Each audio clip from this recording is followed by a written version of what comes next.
thunk.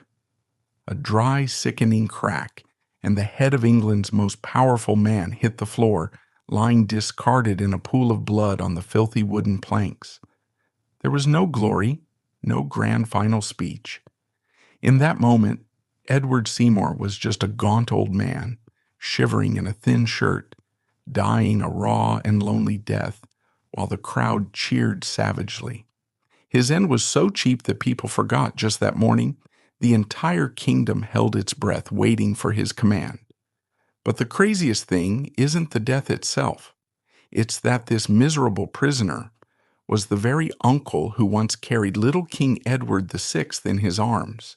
He was the good Duke, the only madman in that cold court who dared to open the granaries to feed the starving poor. Why was a man so adored by the people left by his own nephew to face the axe? Was Seymour's real mistake not his power, but simply daring to be a decent person among a pack of hungry wolves? Edward Seymour was born around the turn of the 16th century, likely in 1500, into a world that was rapidly shedding the skin of the Middle Ages. His birthplace, Wolfhall, in Wiltshire, was a substantial manor, but it was not a palace. The Seymours were gentry, respectable, ancient, and landed, but they were not titans. In the stratified hierarchy of England, they were the men who managed the shires, served as justices of the peace, and provided the bedrock of local administration. They were not the men who whispered in the king's ear. However, the Seymour DNA carried a dormant weapon. Edward's mother was Marjorie Wentworth. Through her, the Seymour children could trace a direct, albeit distant, lineage back to King Edward III. This drop of Plantagenet blood was microscopic, but in a society obsessed with pedigree, it was a foothold. It gave Edward Seymour a psychological edge, a belief that he was not merely a servant of the crown, but a distant kinsman to it. Edward's father, Sir John Seymour, was a capable courtier who served both Henry VII and Henry VIII. He was a knight of the body to the king, a position that placed him in the physical proximity of the monarch. Young Edward grew up watching his father navigate the treacherous currents of the court. He learned early that the king's favor was like the sun. It nourished everything it touched, but it could burn you to ash if you stood too close for too long. Edward's education was typical for a boy of his class, but executed with uncommon rigor. Whether at Oxford or Cambridge, he absorbed the new learning of the Renaissance. He was fluent in French and Latin, deeply read in history, and exposed to the growing humanist critiques of the Catholic Church. But Edward was no cloistered scholar. He was physically imposing, athletic, and possessed a martial temperament. By 1523, he was serving in the retinue of the Duke of Suffolk during the French campaigns. It was in the mud of France that Edward first distinguished himself. This was not the glamorous jousting of the tiltyard. This was brutal, chaotic 16th century warfare. He was knighted by the Duke of Suffolk on November 1st, 1523, likely for valor in the capture of the town of Bray. At 23 years old, Sir Edward Seymour had proven he could lead men into the throat of death. But his greatest battle would not be fought with a sword. It would be fought with a wedding ring. Before his ascent could truly begin, Edward Seymour faced a domestic catastrophe that threatened to ruin him socially. Sometime prior to 1519, he had married Catherine Philol, a woman of decent standing. They had 2 sons, John and Edward. On paper, it was the start of a standard dynastic line. Then the marriage disintegrated in a cloud of infamy that shocked even the hardened gossips of the Tudor court. The precise details were hushed up, buried under layers of family shame, but the prevailing accusation was monstrous. It was alleged that Catherine Philol had engaged in an affair. Had she slept with a stable boy or a rival courtier, it would have been a scandal. But the rumor that dogged the Seymours was that Catherine had been intimate with Edward's own father, Sir John Seymour. The implications of this were horrifying. If true, it was incest of the most biblical and damnable sort. It cast doubt on the paternity of Edward's first two sons. Were they his children or his half-brothers? Edward's reaction to this trauma provides us with the first true glimpse of his character. A lesser man might have crumbled or retired to the country in disgrace. Edward Seymour became ice. He did not just separate from Catherine, he obliterated her presence from his life. He repudiated her, and in a move of cold legalistic fury, he later utilized an act of Parliament to disinherit the two sons she had borne him. He stripped them of their birthright, ensuring that the Seymour legacy would pass only to the children of his second wife, the formidable and proud Anne Stanhope. This incident taught Edward a vital lesson. Sentiment is a weakness. To survive, one must be willing to cut off a limb to save the body. He washed his hands of the past and turned his gaze toward the future and toward the one person who could elevate him beyond the reach of scandal. His sister, Jane. The 1530s in England were a decade of spiritual and political trauma. Henry VIII, desperate for a male heir, was tearing the church apart to annul his marriage to Catherine of Aragon and marry Anne Boleyn. The Seymours, like all ambitious families, watched and waited. Edward Seymour was astute enough to align himself with the rising tide. He attached himself to the king's service, becoming an esquire of the body in 1531. He traveled with the king to Calais for the meeting with Francis I of France. He was in the room where it happened. But by 1536, the Boleyn experiment was failing. Anne Boleyn had promised a son and delivered a daughter. She was volatile, sharp-tongued, and French-educated, everything the traditional English gentry despised. Henry was tired. He wanted peace, he wanted obedience, and he still desperately wanted a son. Enter the Seymours. It is a mistake to think of Jane Seymour as a passive pawn who simply caught the king's eye.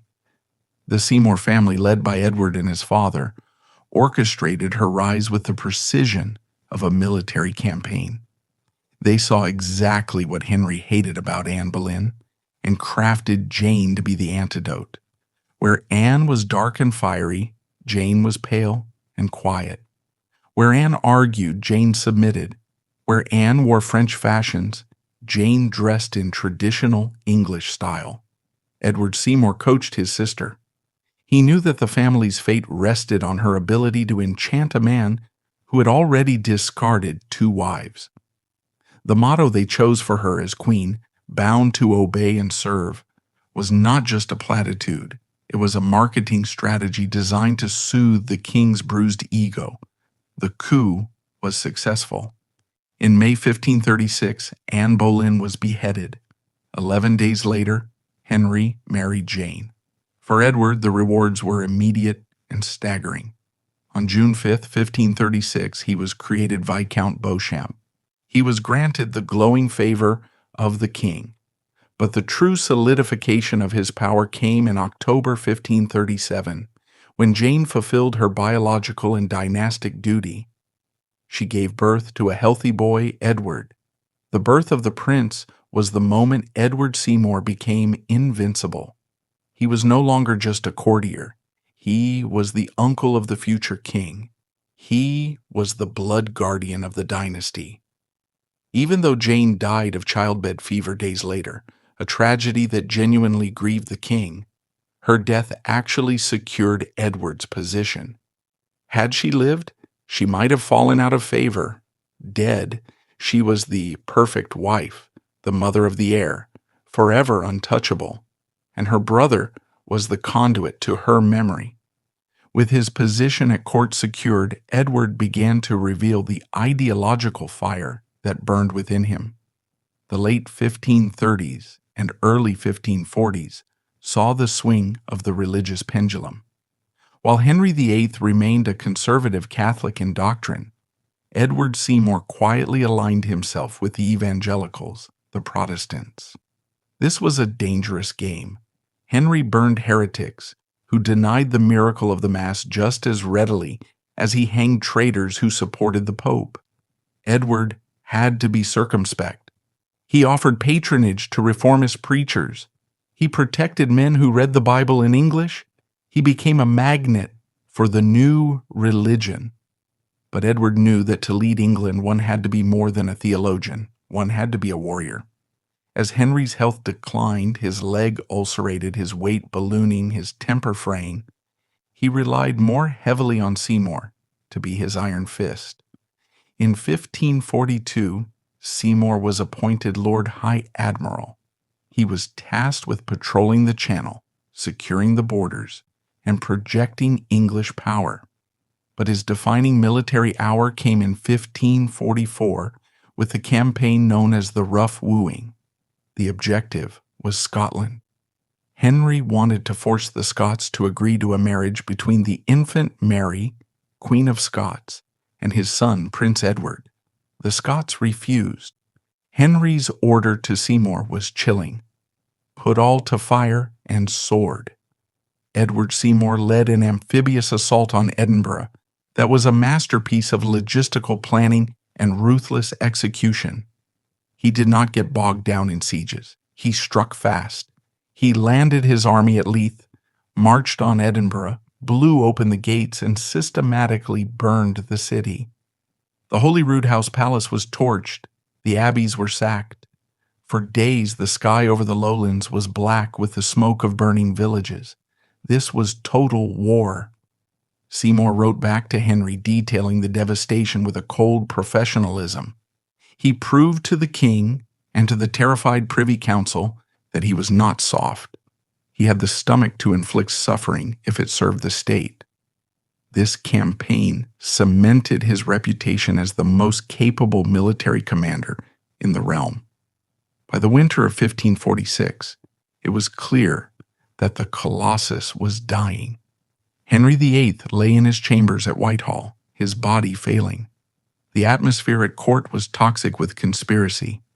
Two factions circled the dying king like vultures. The Conservatives, led by the Duke of Norfolk and Bishop Gardiner, who wanted to return England to the old faith and preserve the power of the ancient nobility, and the Reformists, led by Edward Seymour and John Dudley, who wanted a Protestant regency. The events of December 1546 and January 1547 constitute one of the most brilliant and unscrupulous coups in English history. The Conservatives made a fatal error. The Duke of Norfolk's son, the Earl of Surrey, foolishly displayed royal arms in his heraldry, hinting a claim to the throne. Edward Seymour seized upon this. He convinced the paranoid dying king that Norfolk and Surrey were plotting to steal the crown from Prince Edward. Henry, in his final rage, struck out. Surrey was beheaded. Norfolk was thrown in the Tower, saved from execution only by the king's own death. With the Conservative leadership decapitated, the path was clear for Seymour, but there was still the matter of the king's will. Henry had dictated that a council of 16 executors should rule equally until Edward VI came of age. He explicitly did not want a single regent. He feared exactly what Seymour was planning. On January 28, 1547, Henry VIII breathed his last. What happened next was a masterclass in political maneuvering. Edward Seymour and his allies kept the king's death a secret for 3 full days. Meals were still brought to the king's chamber. The court went about its business. During those 3 days, Seymour secured possession of the young King Edward VI. He brought the boy from Hertford to the Tower of London. He took the key to the king's will, which was kept in a chest, and likely tampered with the unfulfilled gifts clause. This clause allowed the executors to grant themselves titles and lands that Henry supposedly intended to give them before he died. It was a blank check. When the king's death was finally announced to a weeping parliament, Edward Seymour was already holding all the cards. He bribed the other executors with the titles Henry had intended for them. He argued persuasively that a council of 16 equal voices would lead to paralysis and civil war. He said the boy king needed a singular guardian, a protector. On February 1st, the council succumbed. They named Edward Seymour Lord Protector of the realm and governor of the king's person. He had done it.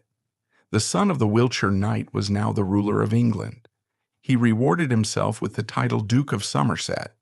He was no longer just Edward Seymour, he was Somerset, a name that would soon become synonymous with both high idealism and tragic hubris. With the coronet firmly upon his brow, Edward Seymour had achieved the impossible. A country gentleman had become the de facto king. But the ascent is often less perilous than the summit. As the euphoria of the coup faded, the new Duke of Somerset found himself standing atop a trembling edifice. The silence of the dead king was replaced by the clamor of a living nation demanding reform, and Somerset would soon discover that seizing power requires ruthlessness, but wielding it requires a wisdom that no title can bestow.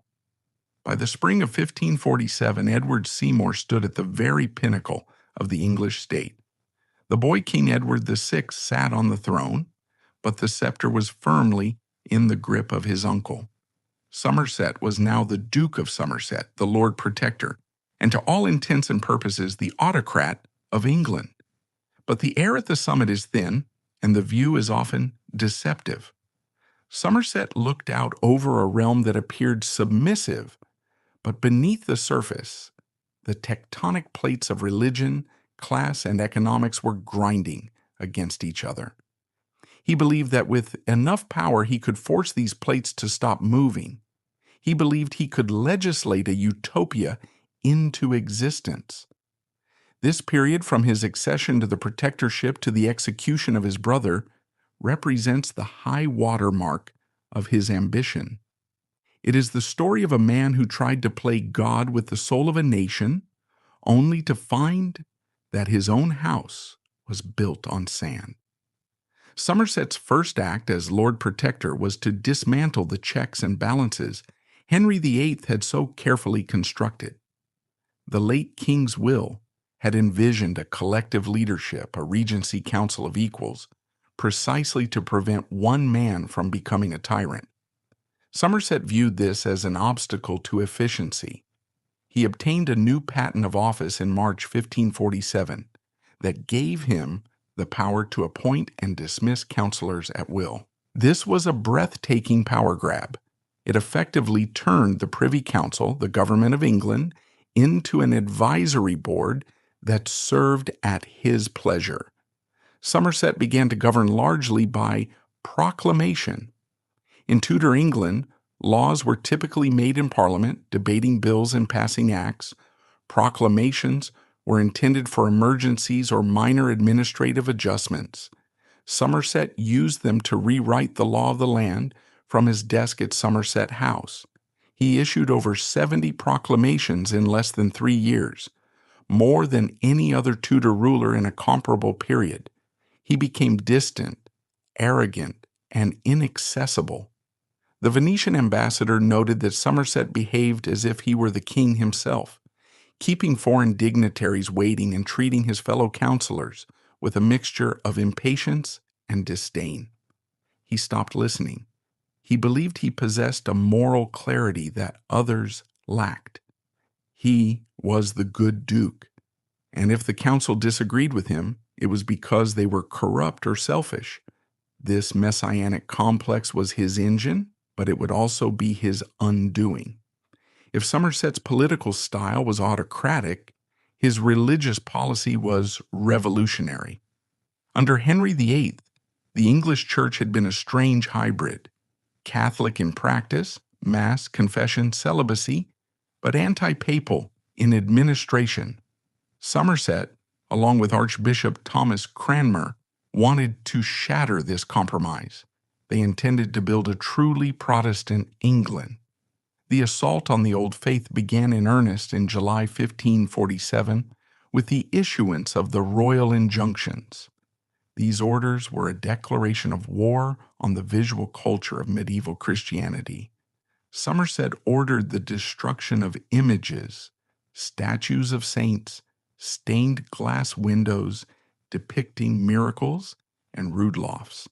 Imagine the psychological shock to the common people. For centuries, they had prayed to these statues for harvest, for health, for salvation. Now, men with hammers, agents of the protector, were smashing them to dust. The walls of the churches were whitewashed, erasing the colorful frescoes of judgment and glory. The sensory experience of worship was being stripped away, replaced by the stark intellectual rigor of the Word. In 1547, Parliament, steered by Somerset, passed the Chantries Act. This dissolved the chantries, small chapels where priests were paid to sing masses for the souls of the dead to shorten their time in purgatory. Somerset argued this was to purify the church of superstition. Protestants did not believe in purgatory, but it was also a colossal land grab. The wealth of the chantries flowed into the crown's coffers and significantly into the pockets of Somerset and his cronies. The climax of this religious revolution was the introduction of the Book of Common Prayer in 1549. Written by Cranmer, it replaced the Latin Mass with an English service. The mystery of the Hoc est Corpus Meum was replaced by intelligible communal worship. To Somerset, this was the liberation of the people, giving them God in their own tongue. To the conservative peasantry in the West Country, it was a heresy that robbed the Mass of its magic. Somerset was saving their souls, but he was breaking their hearts. While Somerset was reshaping the soul of England, he was also obsessed with expanding its borders. His fixation on Scotland had not waned since the rough wooing of 1544.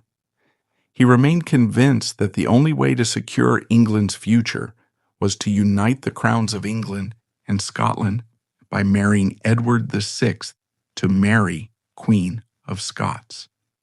In the summer of 1547, he mustered a massive army, 16,000 men, and a fleet of 30 warships, and marched north. This was not a raid. It was an invasion. On September 10, 1547, Somerset met the Scottish army at Pinkie Cleugh, just east of Edinburgh. The Scots, led by the Earl of Arran, actually outnumbered the English, but they lacked Somerset's modern weaponry.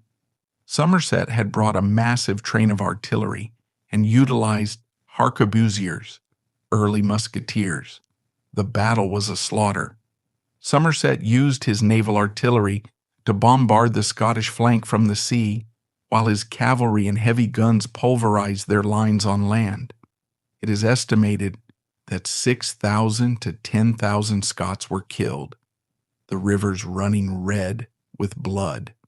It was the last great pitched battle between the two independent kingdoms, and it was a total tactical masterpiece for Somerset. But here, we see the limits of his genius. He could win a battle, but he couldn't win the peace. Instead of retreating after the victory, he decided to occupy Scotland. He established expensive garrisons, forts manned by English troops, deep in Scottish territory. He thought he could strangle the Scots into submission. The strategy backfired disastrously. The occupation was ruinously expensive, draining the English treasury dry. Worse, it drove the Scots into the arms of France. Instead of marrying Edward, the young Queen Mary was smuggled out to France to marry the Dauphin. Somerset had won the Battle of Pinkie, but he had lost the objective. His war became a bleeding ulcer that weakened his government at the precise moment he needed strength at home. While Somerset fought the Scots and the Catholics, a far more intimate danger was festering in his own family. His younger brother, Thomas Seymour, was a man of lethal charm and reckless ambition. Thomas had been made Lord High Admiral and Baron Seymour of Sudeley, but he felt insultingly under-rewarded. He looked at his brother, the Duke, the Protector, the King in all but name, and he saw a usurper. Why should he have all? Thomas reportedly raged. Thomas began a campaign to destabilize his brother. He sought to marry the king's widow, Catherine Parr. When the council, led by Somerset, hesitated, Thomas bypassed them and married her anyway, secretly. This was a direct slap in the face to the Lord Protector's authority. But Thomas didn't stop there. He began to curry favor with the young King Edward VI. He would smuggle pocket money to the boy, telling him that his uncle Somerset was too strict, a miser who treated him like a baby. "My uncle is a harsh man," Thomas would whisper, positioning himself as the fun uncle, the liberator. The situation turned perverse in the household of Catherine Parr. The young Princess Elizabeth, daughter of Henry VIII and Anne Boleyn, was living with them. Thomas Seymour, a man in his late 30s, began a flirtation with the 14-year-old princess that crossed the line into harassment.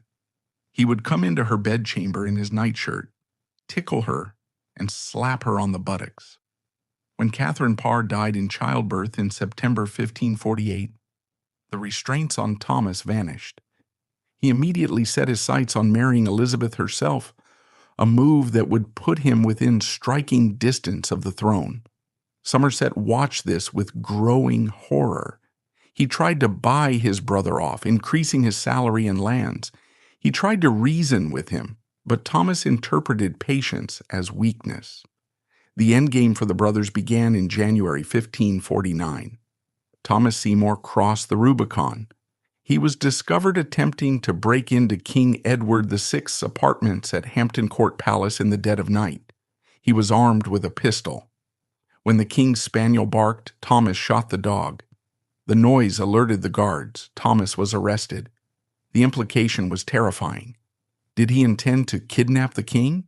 Or worse, assassinate him? Somerset was cornered. He could no longer protect his brother without being complicit in treason.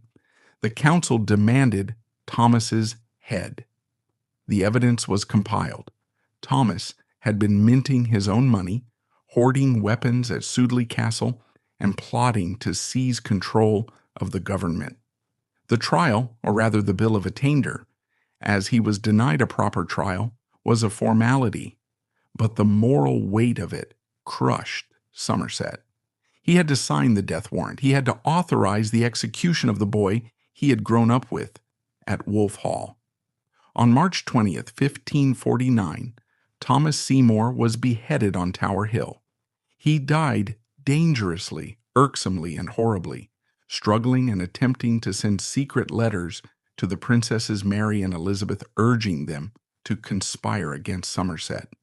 The execution of Thomas Seymour was a Pyrrhic victory for Somerset. It removed the immediate threat, but it shattered his reputation.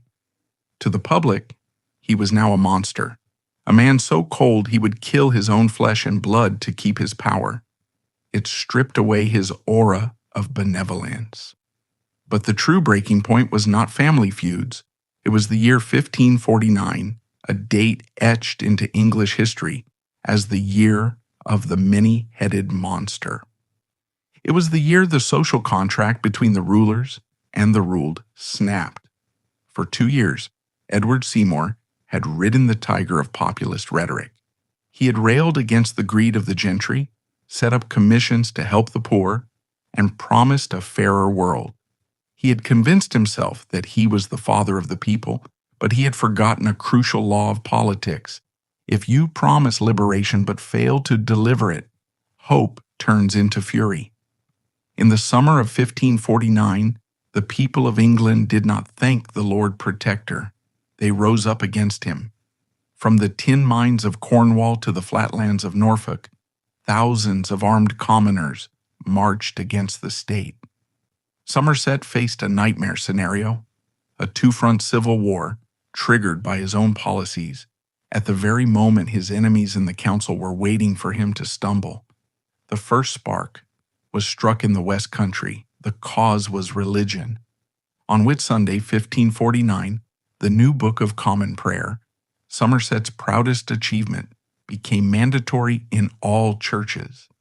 In the remote conservative village of Samford Courtenay in Devon, the parishioners listened to the new English service and decided they hated it. It was too plain. It was too novel. It felt like a Christmas game, not the Holy Mass. The next day they forced their priest to put on his old vestments and say the Latin Mass. The rebellion spread like wildfire across Devon and Cornwall. These were men who lived far from London. To them, Somerset was a heretic imposing a foreign religion. They gathered under the banner of the 5 wounds of Christ. Somerset's reaction was characteristically confused. He was a man of the sword, but he was also a man of conscience. He didn't want to slaughter these people, he wanted to convert them. He hesitated to send professional mercenaries against English peasants. He tried to negotiate, he issued proclamations, offering pardons if they went home. The rebels, sensing weakness, laid siege to the city of Exeter.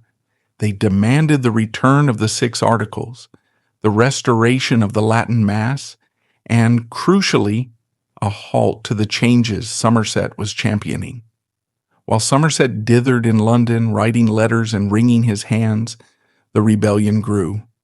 It forced the council to strip troops from the Scottish border and hire foreign mercenaries, German landsknechts and Italian arquebusiers, to kill English citizens.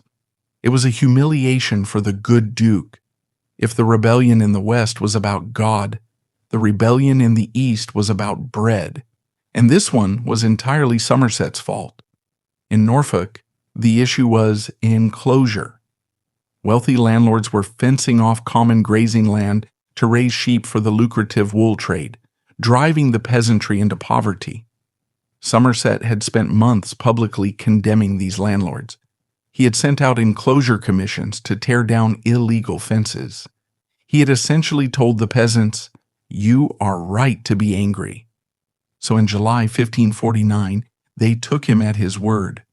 Led by a tanner named Robert Kett, 16,000 men gathered on Mousehold Heath outside the city of Norwich. This was not a mob, it was a disciplined alternative society. They set up a camp with its own court of justice under an old oak tree, the Oak of Reformation. They captured gentry and put them on trial for greed. Crucially, Kett's rebels didn't want to overthrow Somerset. They believed they were acting for him. They thought that by tearing down the fences of the rich, they were enforcing the Lord Protector's will. They shouted, "God save the King and the Lord Protector." This placed Somerset in an impossible bind. Ideologically, he sympathized with them. He famously asked the council to punish the poor, who are the innocent parties, while the great men, who are the cause of this, go free. But politically, he was paralyzed. The gentry of England looked at Mousehold Heath and saw anarchy. They saw a protector who was encouraging a class war. They demanded that Somerset crush the rebels. Again, Somerset offered pardons. Again, the rebels refused, believing they had done no wrong. The council had had enough of Somerset's softness. They authorized a military response, but the first expedition, led by the Marquis of Northampton, was defeated by Kett's peasant army in the streets of Norwich, a royal army beaten by tanners and farmers. The shame was absolute. With Somerset paralyzed by moral conflict, a new figure stepped into the vacuum: John Dudley, the Earl of Warwick. Dudley was everything Somerset was not. He was pragmatic, ruthless, and entirely uninterested in being loved by the poor. He was a soldier, pure and simple. The council gave Dudley command of a new army to crush Kett. Dudley marched to Norwich with a force of German mercenaries. On August 27th, at the Battle of Dussindale, he didn't offer pardons. He offered steel. He slaughtered over 3,000 rebels. The camping time ended in a massacre. Dudley returned to London as the hero of the hour. He was the savior of the gentry, the man who had restored order while Somerset had dithered. The balance of power had shifted. Somerset was the idealist who had failed. Dudley was the realist who had succeeded. By September 1549, the atmosphere in the Privy Council was poisonous. The treasury was empty, wasted on the Scottish War. The country was traumatized by the rebellions. The French had taken advantage of the chaos to declare war and besiege Boulogne. Somerset, sensing the walls closing in, retreated to Hampton Court Palace with the young King Edward VI. He became paranoid.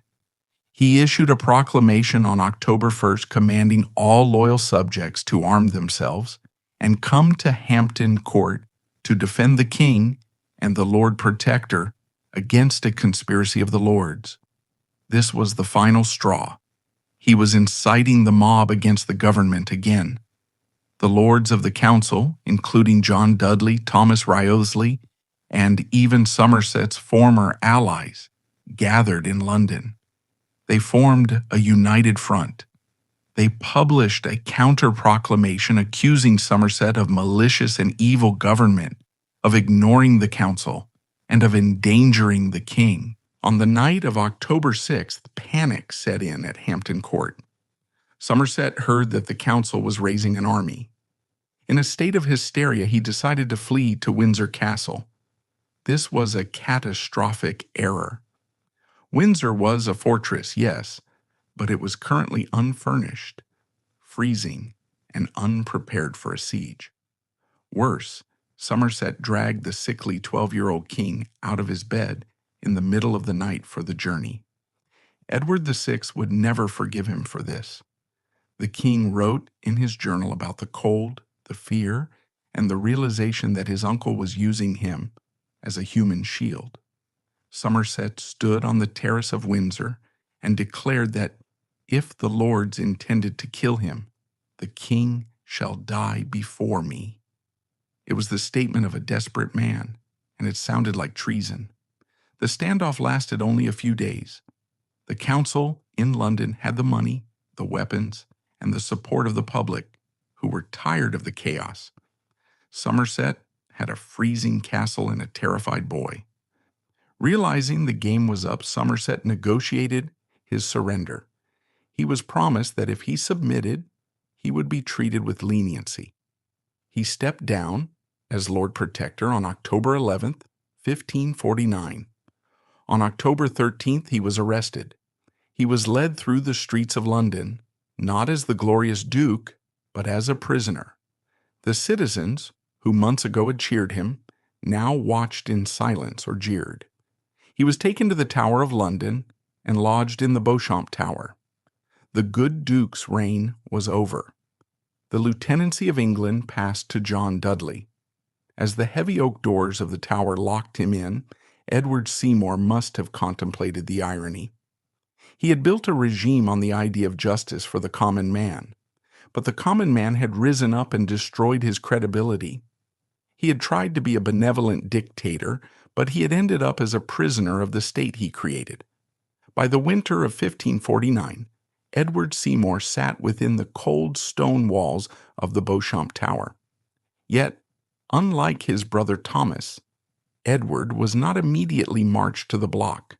For a man of his stature, the tower was not yet a tomb, but a waiting room. The new regime, led by John Dudley, Earl of Warwick, faced a dilemma. To execute the king's favorite uncle would be a permanent stain on the young monarch's conscience. Furthermore, Dudley needed Seymour. The Catholic conservatives on the council, men like the Earl of Southampton, were hoping to use Somerset's fall to reverse the Reformation. Dudley, a pragmatist who saw the future in Protestantism, realized he might need the good Duke as a counterweight against the Catholics. Thus began the strangest chapter in Seymour's life, the Indian summer of his career. It was a period of rehabilitation, uneasy truces, and a slow, agonizing slide back into the very paranoia that had destroyed him. It is the story of a man who could not learn to be second best. In the Tower, Somerset was subjected to months of interrogation. The charges against him were numerous: ambition, vainglory, entering into rash wars, and enriching himself at the expense of the crown. He defended himself with dignity, but eventually realized that submission was the only exit strategy. On January 14, 1550, he signed a formal submission, confessing to all charges, essentially admitting he was incompetent and arrogant. It was a humiliating public apology, designed by Dudley to break Somerset's political spine. It worked, temporarily. On February 6, 1550, the heavy doors opened. Somerset was released. The terms were harsh. He was stripped of the protectorate. He lost lands worth £2,000 a year, a fortune in Tudor times. He was forbidden from seeing the king without the council's permission. He was effectively a neutered politician. But Dudley was clever. He knew that a totally destroyed Seymour was dangerous, a martyr in waiting. So he began to reintegrate him. In April 1550, Somerset was readmitted to the Privy Council. In May, he was welcomed back to the king's presence. The court witnessed a surreal spectacle, the Love Day. On June 3, 1550, the eldest son of John Dudley married Somerset's daughter, Anne Seymour. It was a dynastic union meant to bury the hatchet. The two rivals, the fallen duke and the rising earl, feasted together. They smiled. They embraced. But everyone in the room knew it was a sham. The marriage wasn't a bond of love. It was a pair of handcuffs. For a year, Somerset tried to play the role of the dutiful counselor. He attended meetings. He voted on policies. He managed his remaining estates. But the humiliation gnawed at him. Every time he walked into the council chamber, he saw John Dudley sitting at the head of the table, the spot that used to be his. He saw men he had promoted now bowing to Dudley. He saw his policies being tweaked or dismantled. Worse, he saw his relationship with his nephew, Edward VI, withering. Dudley had taken over the mentorship of the boy king. Dudley was charming, treating the teenage king like an adult, involving him in business, whereas Somerset had always treated him like a child. The king began to look at his uncle not with love, but with pity, and eventually irritation. Somerset began to mutter. He complained to his few remaining friends that the council was corrupt. He claimed that Dudley was ruining the country. He began to listen to the whispers of the common people who still shouted, "God save the good Duke," whenever he rode through London. The drug of popularity was still potent, and Somerset began to inhale it once again. By the spring of 1551, the uneasy peace was fracturing. Somerset's behavior became erratic. He started holding secret meetings at his London home. He met with disgruntled lords who felt excluded by Dudley's regime. What was he plotting? This remains the great mystery of 1551. According to the testimony later given, under torture, by his associates, Somerset had a wild plan. He supposedly discussed organizing a banquet for the council. At this feast, while the wine was flowing, his men would burst in, seize John Dudley and his allies, and cut off their heads. Somerset would then seize the Tower, rally the London mob, and reclaim the protectorship. It sounds like the plot of a bad melodrama. The Banquet of Blood. Historians debate whether this was a real plan or just the angry venting of a frustrated man. Somerset was known for his loose tongue. He likely said, "I wish Dudley were dead," or "We should get rid of them." In Tudor England, speaking such words was as good as drawing a sword. Whatever the truth, John Dudley, now styling himself the Duke of Northumberland as of October 1551, had eyes everywhere. One of Somerset's own confidants, Sir Thomas Palmer, betrayed him. Palmer went to Dudley and spilled the entire banquet plot. Dudley now had exactly what he needed, a reason to finish the job he started in 1549. Dudley played the endgame with icy precision. He didn't arrest Somerset immediately. He let the Duke feel safe. He even elevated himself to the Dukedom of Northumberland in a lavish ceremony that Somerset was forced to attend. It was a display of dominance. The tension in London was palpable. Somerset began to wear a coat of mail under his clothes. He stopped attending council meetings, claiming he had a toothache. He was a hunted animal, smelling the trap, but unable to see the wires. On October 16, 1551, the trap sprung. Somerset arrived at court, perhaps thinking he could smooth things over. He was met not by the king, but by the captain of the guard. He was arrested on charges of high treason. This time, there was no ride to Windsor. There was no mobilization of the peasantry. Somerset was taken by barge, silently back to the Tower of London. He was lodged in the Bloody Tower. His wife, the Duchess Anne, was also arrested. His friends were rounded up and thrown into dungeons. The Good Duke's faction was systematically purged. The investigation that followed was a foregone conclusion. Dudley appointed himself as one of the judges. The charges were drawn up: treason for plotting to seize the king's person, and felony for inciting others to unlawful assembly and plotting the death of a privy councillor. Somerset denied everything. He admitted he had thought about arresting Dudley, but claimed he never intended to kill him. He argued that talking about a coup is not the same as executing one, but the evidence of Sir Thomas Palmer, the spy, was damning. Palmer swore that Somerset had ordered him to raise the North in rebellion. He swore the banquet of blood was real. As the winter of 1551 set in, Somerset sat in his cold cell, reading his Bible. He knew the mechanics of a state trial better than anyone. He had used them to kill his brother. He knew that in a Tudor court the accused is not there to be judged. He is there to be processed. He prepared his defense. He would not beg. He would argue the law. He would rely on the fact that he was the king's uncle. Surely Edward VI would not sign the death warrant of his own flesh and blood. He was wrong. The boy king was now fully under Dudley's thrall. In his diary, the king coldly noted the arrest of his uncle. The Duke of Somerset had his head cut off. Waits to be written. The king had detached himself. By December 1551, the curtain was rising on the final act of Edward Seymour's life. The man who had once held the power of a king was now a prisoner in the Tower of London, stripped of his titles, his wealth, and his dignity. Outside the stone walls, London was freezing under a bitter winter. Inside, the political machinery of the Tudor state, a machine Seymour himself had helped to oil, was grinding into motion to crush him. This final section is not just about a death, it is about the theater of Tudor justice.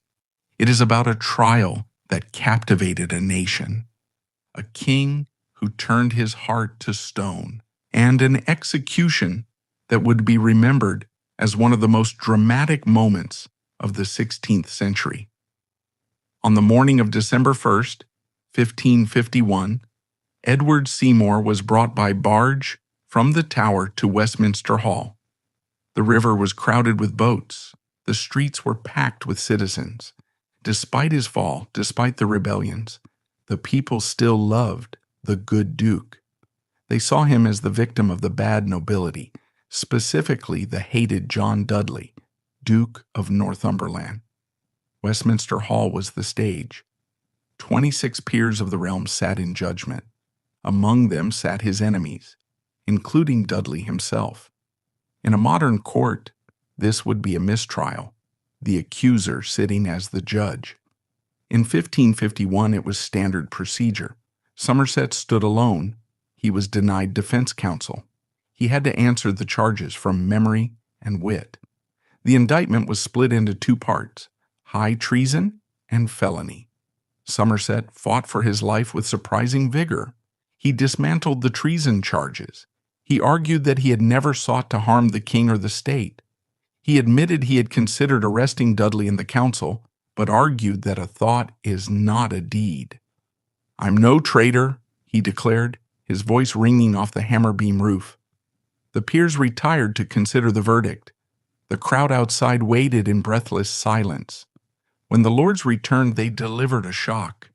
They acquitted him of high treason. A roar went up in the hall. The executioner, standing beside Somerset, turned the blade of the axe away from the prisoner, the signal of acquittal. As Somerset walked out of the hall, the crowd saw the axe turned away and erupted. "God save the Duke," they screamed. Caps were thrown into the air. The news raced through London that the good Duke was saved. But it was a cruel illusion. While acquitted of treason, the lords had found him guilty of felony. The punishment for felony was the same as for treason: death. Somerset was not to be drawn and quartered as a traitor, but he was still to be hanged or beheaded as a felon. The people's celebration turned to ash as the realization spread. He was a dead man walking. Throughout the 6 weeks between the trial and the execution, one person could have saved Edward Seymour, his nephew, King Edward VI. The king was now 14. He was intelligent, precocious, and increasingly cold. Under the tutelage of John Dudley, he had been taught that his uncle was a threat to his own sovereignty. Dudley had convinced the boy that Somerset had once threatened to make the king die if he was deposed. The Christmas of 1551 at Greenwich Palace was one of the most lavish on record. There were masques, banquets, and a Lord of Misrule appointed to oversee the revelry. It was a carnival of noise and color designed to distract the young king from the grim business happening in the Tower. It worked. While his uncle sat in a cold cell preparing for death, Edward VI danced. The king's journal entries from this period are chilling in their detachment.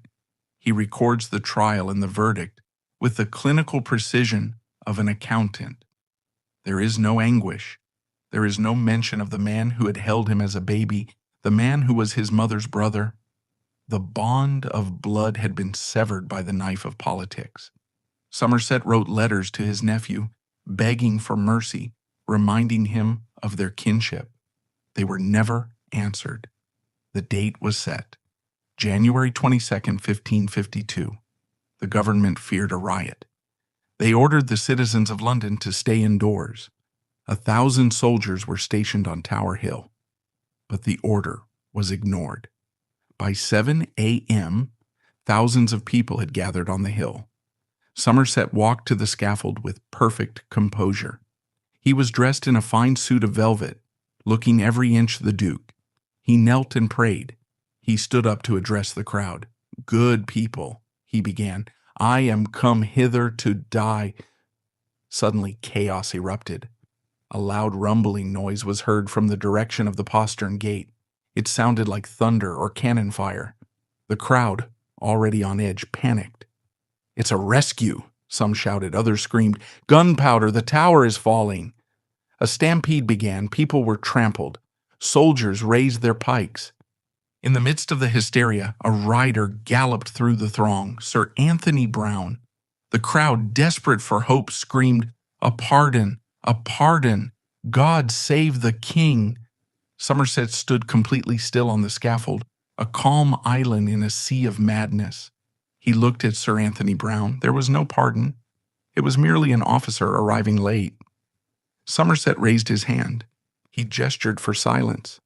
Slowly the mob quieted down, looking up at the man they had cheered and cursed for 5 years. "There is no such thing, good people," he said gently. "There is no pardon." He continued his speech. It was not the speech of a rebel. He did not curse Dudley. He did not incite the crowd. He professed his loyalty to the king and his Protestant faith. "I have always been most true and faithful to this realm," he said. He asked the people to pray for the king. Then he turned to the executioner. He gave him a few gold coins. He took off his gown. He knelt in the straw. The crowd fell deathly silent. "Lord Jesus, save me," he whispered. The axe fell. The moment the head was severed, the dam broke. The crowd rushed the scaffold. They didn't attack the executioner. They attacked the blood. Men and women dipped their handkerchiefs into the sawdust, soaking up the Duke's blood. In the weeks to come, these bloody rags would be paraded through London as holy relics of the good Duke. Edward Seymour's body was buried in the chapel of St. Peter at Vincula within the Tower, alongside Anne Boleyn and Thomas Cromwell. Back at the palace, King Edward VI made a simple entry in his diary. The Duke of Somerset had his head cut off upon Tower Hill between 8 and 9 o'clock in the morning. Edward Seymour remains one of the great what-ifs of English history. Was he a hero? He certainly believed he was. He possessed a genuine social conscience that was rare for his time. He saw the suffering of the poor and tried to use the machinery of the state to fix it. He championed a religious revolution that defined English identity for centuries. Was he a villain?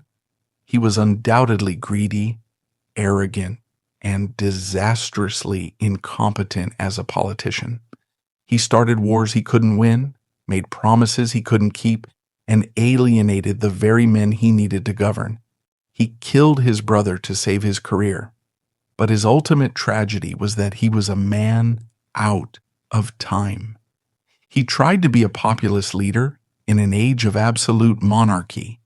He tried to rule by the consent of the people in a system designed for the benefit of the few.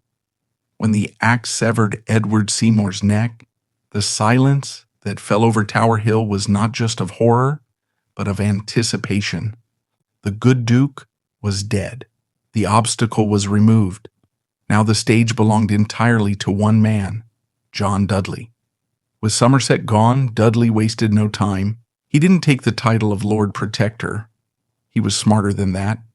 He styled himself as merely the first among equals in the Privy Council, but everyone knew who held the leash.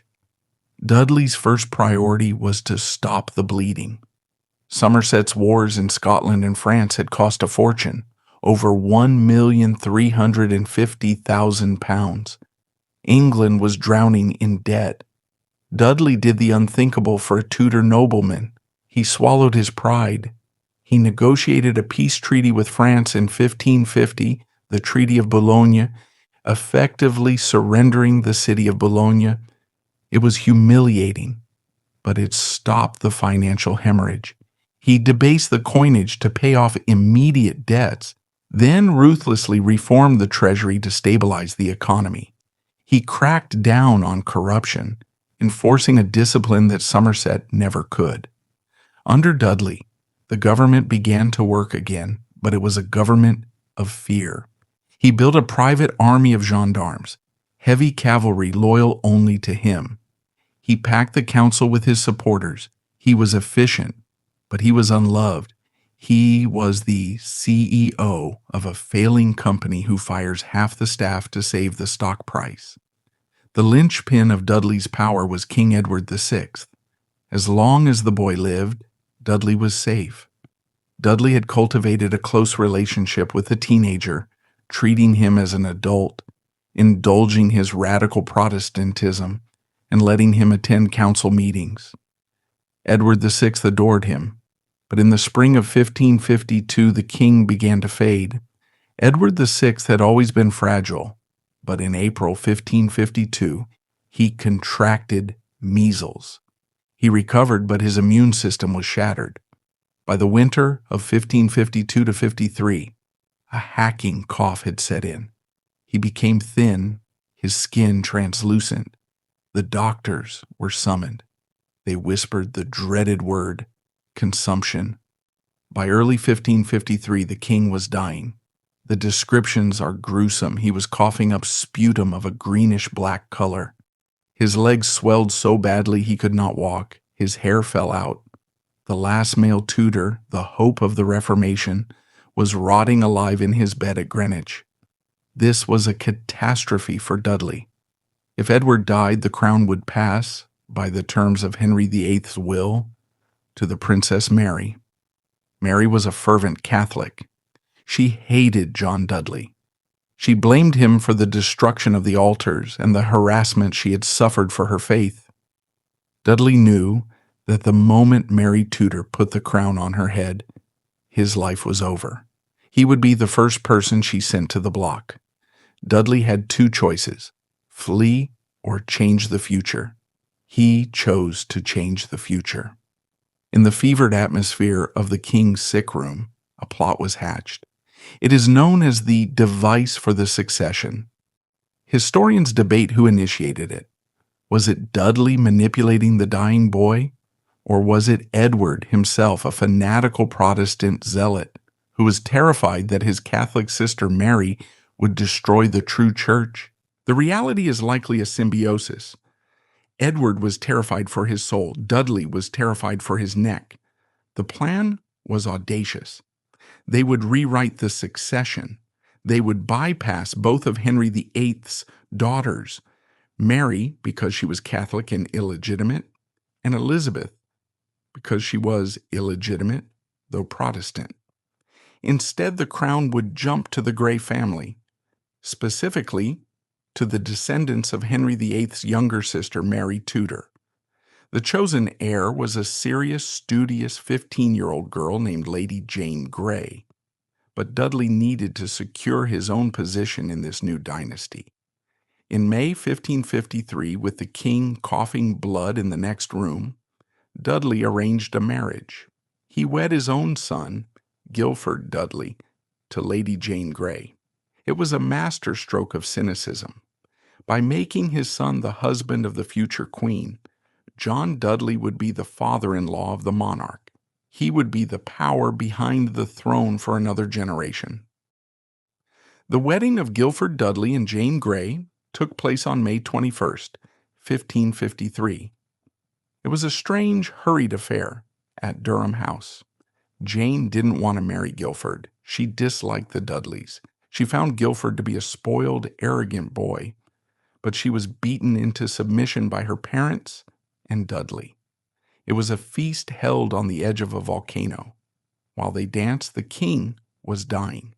In June, the device was finalized. Dudley bullied the judges and lawyers into drafting the legal papers. The judges were terrified. They knew this was treason. It violated the Third Succession Act of 1544.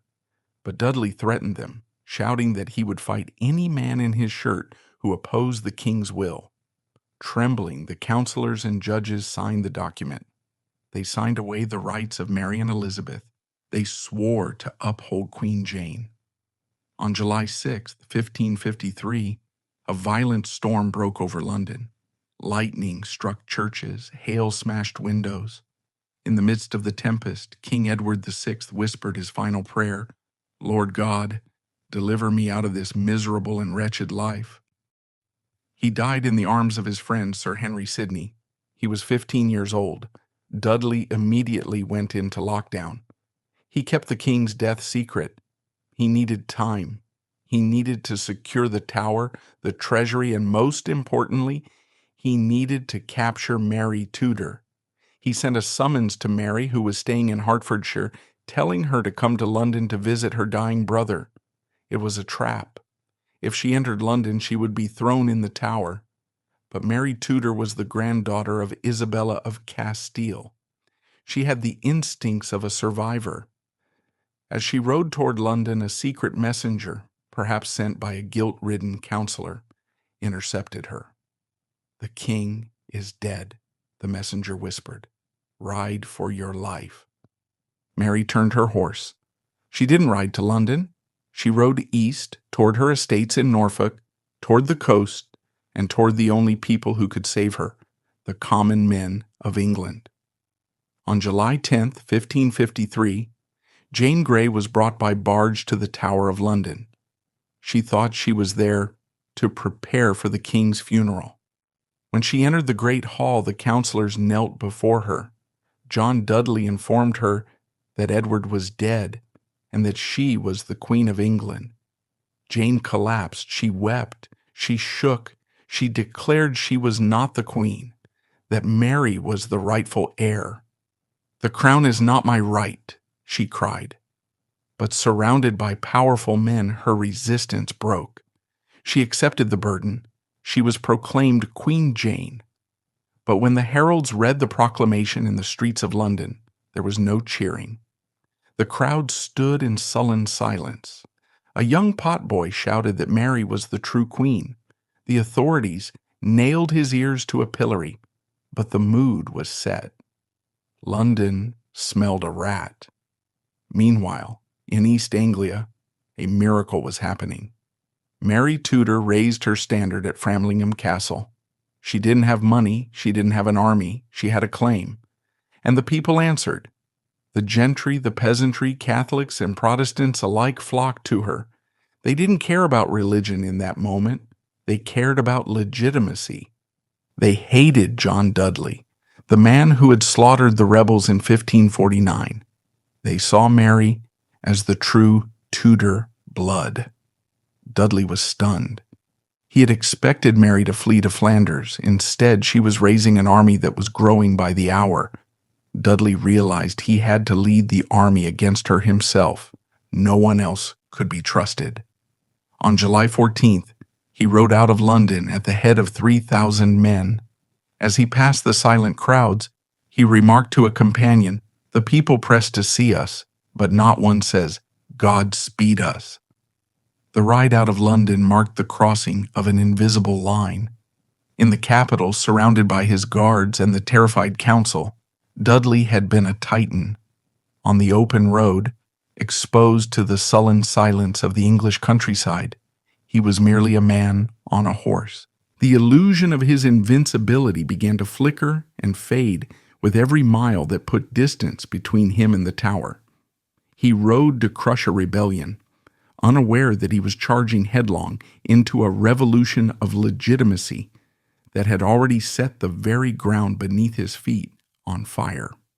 History rarely offers moments of such sudden violent reversal as the summer of 1553. In the span of 2 weeks, the most powerful man in England, John Dudley, went from kingmaker to prisoner.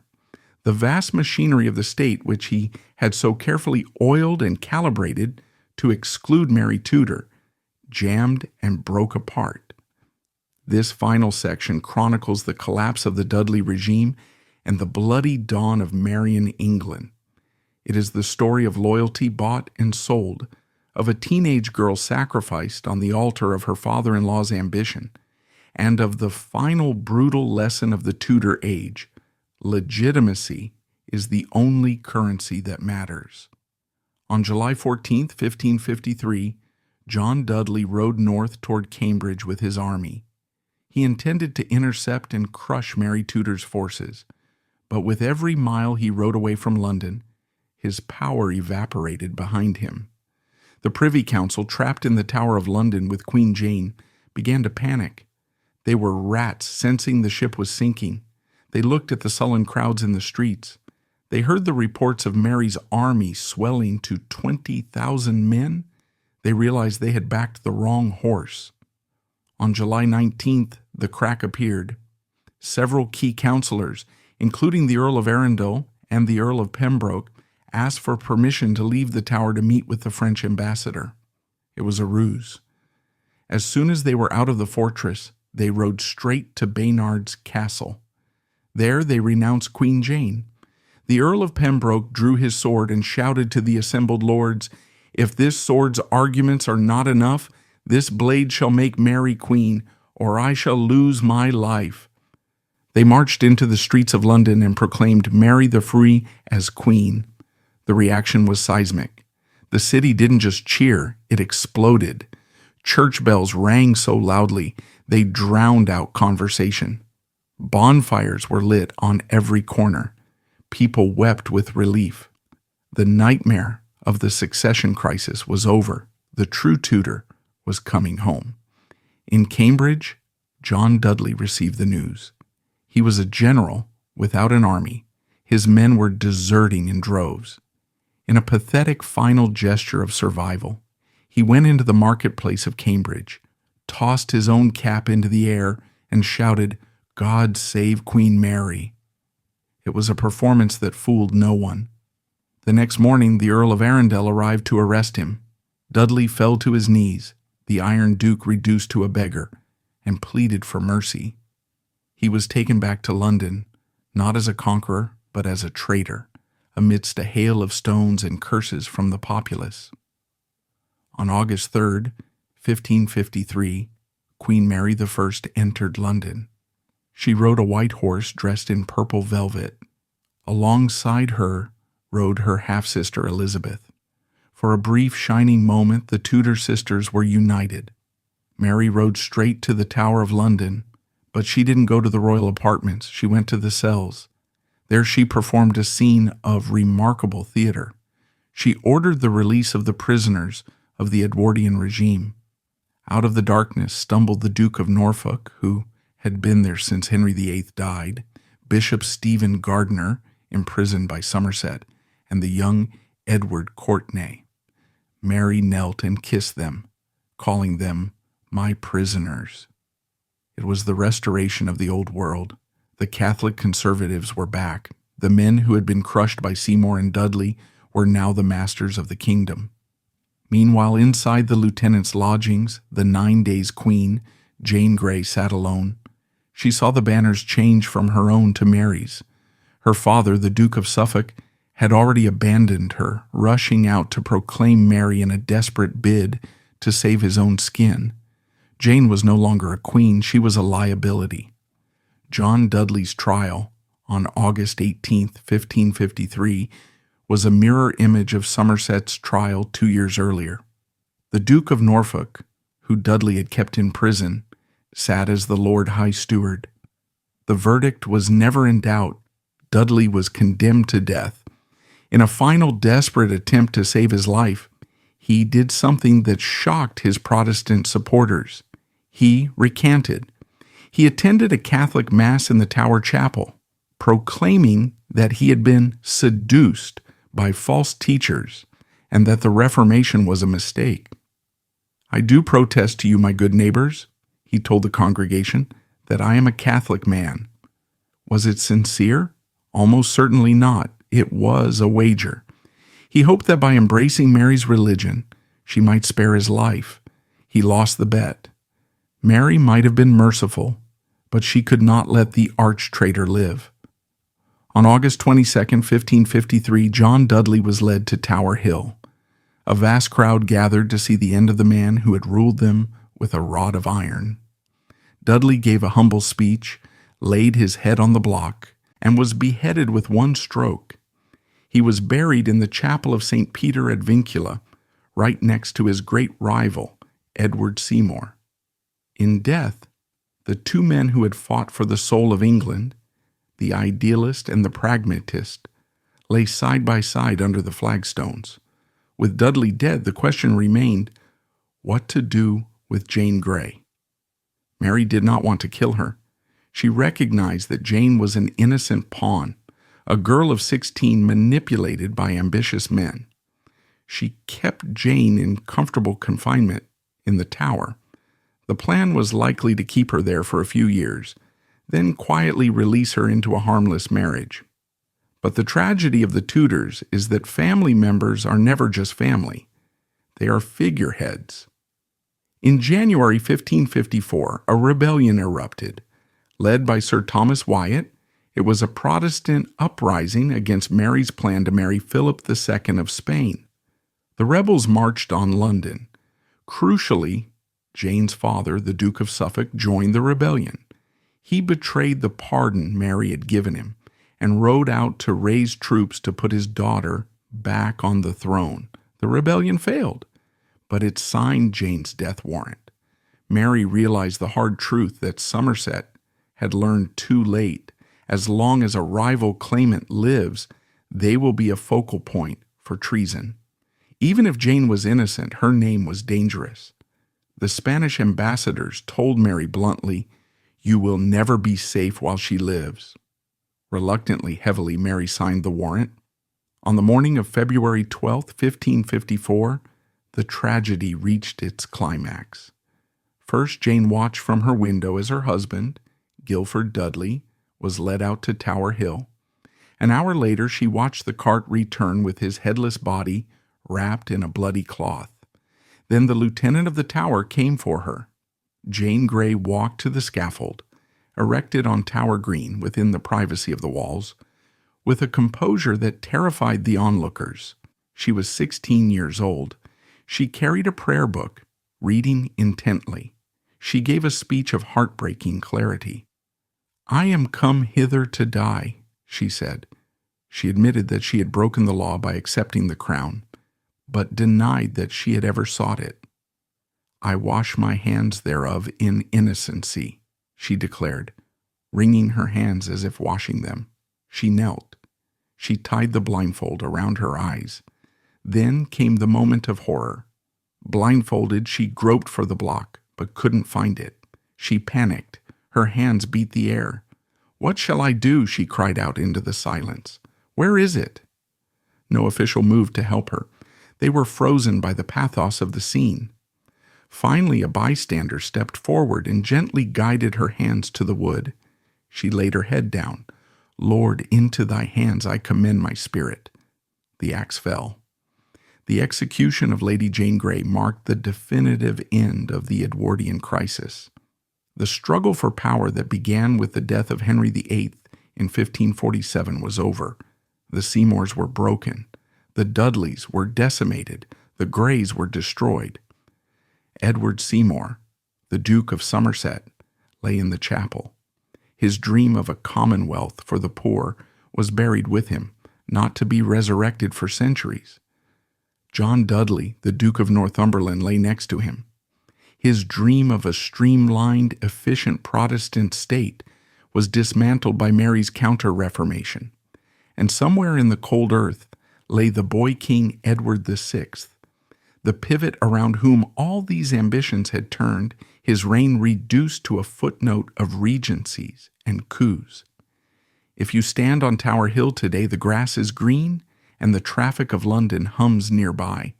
But if you listen closely to the echoes of history, you can hear the lesson that Edward Seymour and his rivals wrote in blood. Ambition is a fire. It can forge a kingdom, or it can burn a dynasty to ash. In the end, the only winner in the game of kings is the axe.